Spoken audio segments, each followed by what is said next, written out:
Hi, Larry Stewart here with ForConstructionPros.com. Meet George MacIntyre. He's product manager at Case for skid steer loaders, and we're in Twin Lakes, Wisconsin. Going to do a little work with the new SV340, the biggest machine, new biggest machine in Case's line. This is 3,450 rated operated capacity, right? 3,400. 3,400, yes. and with counterweights, we can go to 3,650. 3,650. Yes. Yeah. So is that the biggest skid steer that Case has built, or was there a machine this size in the Case line before? Okay, so this model actually replaces the previous model we had in our lineup, which was the SV300 model. So we come out this SV340 model, and a couple of reasons we did that. One is the industry in general has been kind of going to a larger ROC capacities.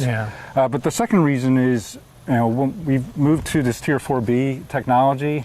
This machine has an SCR system in it, and what customers many times will want is they want more power and more, particularly in terms of hydraulic and also rated operating capacity as they move to an SCR system, because it does mean that they do need DEF fluid, and there's some customers that are a little bit apprehensive of that, even though it's really no different than what they do today in terms of they need to fill it with fuel, they just need to add DEF fluid as well.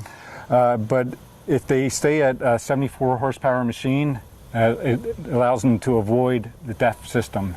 So what happens is, we have these customers that are trying to avoid the bigger machines that have SCR for that reason, and also because of cost to a degree. But the customers that really do need the higher rated operating capacity and more hydraulic power, they want to have a little bit more bigger machine. So you're seeing kind of a separation in the skid steer marketplace. Those are those under 75 horsepower machines with a real simple after treatment system. People, if you can get away with those, sure, go with that. But if you need to go into an after treatment system, by all means, get a machine that's got lots of power and can do anything you need to do. You mentioned hydraulic horsepower. This machine's got an interesting hydraulic sort of setup. It's 25 or 24 gallons per minute. It's sort of a standard pressure with a standard machine, but there are two options on a hydraulic machine.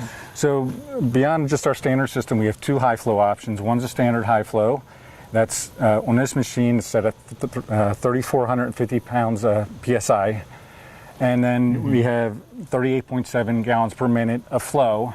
And then we have an enhanced high flow. And enhanced high flow is actually a higher pressure system, so it takes it from 3,450 PSI to 4,000 PSI. And with that, it's at 35 gallons per minute. So the enhanced high flow is really made for certain applications, particularly when you looked at it a long time ago, the reason that Case came out with a higher pressure system was for cold planing operations.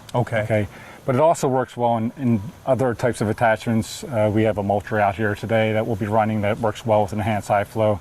But the main reason you want to have the higher pressure, of course, is for more force. So you get more power out of whatever you're running. So with a cold planer, you can think, well, you have that drum running and you want to have as much power as possible with that. So you want to have both the flow, which gives you the speed, but also have that power. Okay. One other thing I want to mention though, on this particular model, we've actually increased the pressure on it. So if you looked at our previous model, the SV300, we were 3,000 PSI for a standard high flow. But with this new model, we've gone to 3,450. And why we did that is to get more hydraulic horsepower out of it. So if you look at it just from a pure hydraulic horsepower standpoint, our previous system, well, if we had that same pressure on this new model, would be at about 68 hydraulic horsepower. With the standard high flow on this model, it actually increases to 78 hydraulic horsepower, and that's because of that pressure change. It gives that much more power, so it's 10 horsepower more for the hydraulics because of the pressure change. And then if a customer steps up and goes to the enhanced high flow that we have, it actually will bring it to 81.7 hydraulic horsepower. What's the Case's history with an enhanced high flow product? This isn't the first machine? Case has had enhanced high flows for almost as long as I've been with the company. I've been with Case for 19 years. We had enhanced high flow on the XT series, so if anybody remembers the old 90 XT or 95 XT, we had a high pressure system back then. Our visibility out the rear is excellent because the way we have our coolers stacked, they're not stacked on top of the engine, they're actually behind the engine. And you'll see some of the other major competitors or major competition out there, they actually have their quarters stacked on top of the engine. And what that means is it raises everything up behind the machine, and that just restricts your visibility going to the back. Yeah. And one thing about a skid steer loader, kind of like some other equipment like wheel loaders, you're always going forward and reverse. Right. It doesn't, and it's a constant thing. So visibility out the rear is particularly important.